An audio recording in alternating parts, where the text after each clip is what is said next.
One.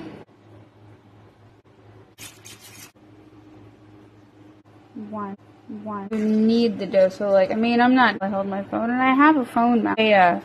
A bigger ball, and then I'll round, and then recipe for the bun. I'll leave a link in the description. Whatever kind of, so we're gonna be doing that. But yeah, so here is filling it really kind of. I have a nice little ball. Ball is gonna go there, and sort of kneaded it again. See, it has gotten bigger. So there's our dough. We have to cover it and let it sit for about another hour. Okay, so we got the mozzarella out of the pack, and now chop it. Chop it. Let's just do that quick. I'm just gonna show you that this is pretty much how I'm gonna be chopping it. It's a small little cheese. See, like little bitty little cheeses. They're about the size of your fingernail or your fingertip. I don't know if I'm supposed to just eat this. Here is the ground chicken. Black pepper, salt, paprika, garlic powder, and onion powder. I did keep it fairly simple. I was doing chicken. You can do tomatoes in there and spinach or potatoes and peas, mozzarella or corn. It's endless. Here is our mozzarella. I'm just going to add it. Heat isn't on right now. Chicken's already cooked. I'm just going to get this all evenly incorporated. When that is all mixed together, then I'm going to shape the dough. The dough is good to go. All we need to do is like divide it up. I'm going to go ahead and move over to the other counter, and I will see you guys in a second. Okay, so we're back at the work source with Lucky Cat here, and we got the here chilling. So it's in there. It's doubled, which is, I got some parchment paper down, some flour, sprinkled some flour down, and so also, I don't want to have to clean that mess up. Just gonna kind of shape this guy, and then we're gonna up after that. So, like so. And I guess you can kind of, because it really all comes down to like how big you want your buns to be. You know, like do you want like a big boy, or do you want them to be like, I don't have a pastry cutter, so I'm just doing this with a knife. I'm gonna actually cut it in what is about half, like this. Actually, let's put that down. Safety first, friends. Can't really see this as optimally. That would maybe be a better angle, but that will require me to move my tripod onto thin air, which I cannot do. So we're right here. It's this works for now. So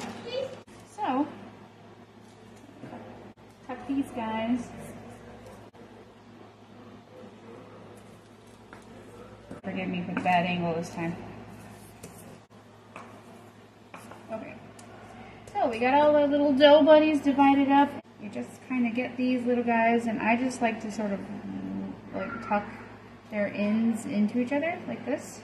It's been a while since I've done this, honestly. It's okay. Sometimes you just gotta do stuff. And if it goes well, then it goes well. And if it doesn't, well, then you learn something. And I like it that way. What am I? Am I a human? Am I a wizard? Am I a Muppet? You don't know. Just kind of grab them and like fold them into themselves, you know? Can I try? But like from the bottom. I will not.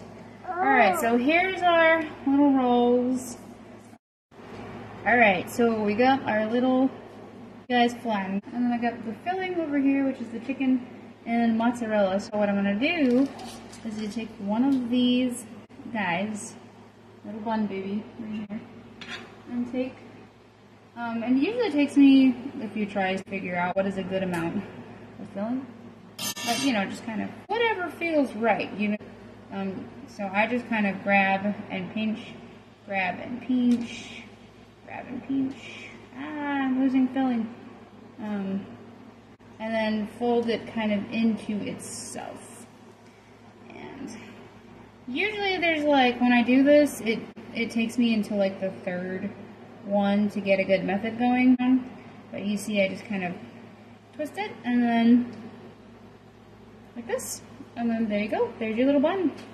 You pop it down on the thing, and I'll show you guys one more.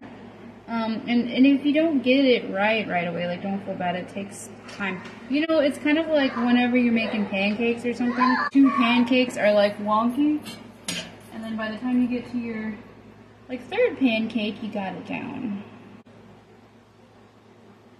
So, you just, can you kind of see how I'm doing it? I know I'm like I'm just botching this whole angle, but hopefully you guys can kind of see my method, the way that I did it. This is the bottom, and then you just kind of, ta-da, there you go.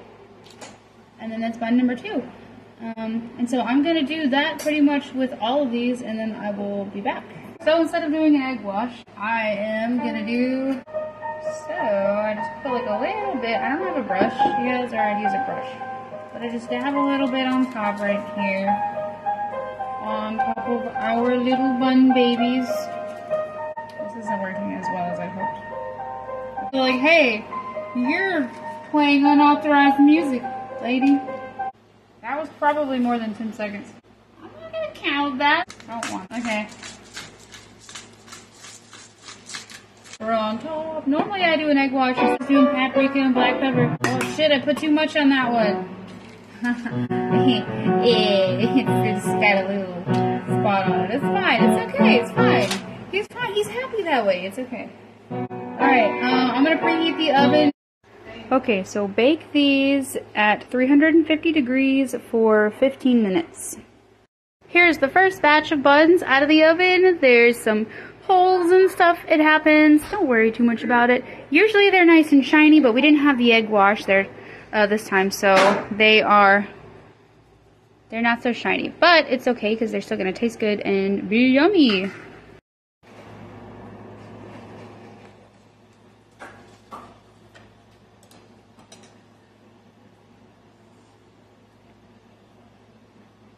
Cheesy chicken buns.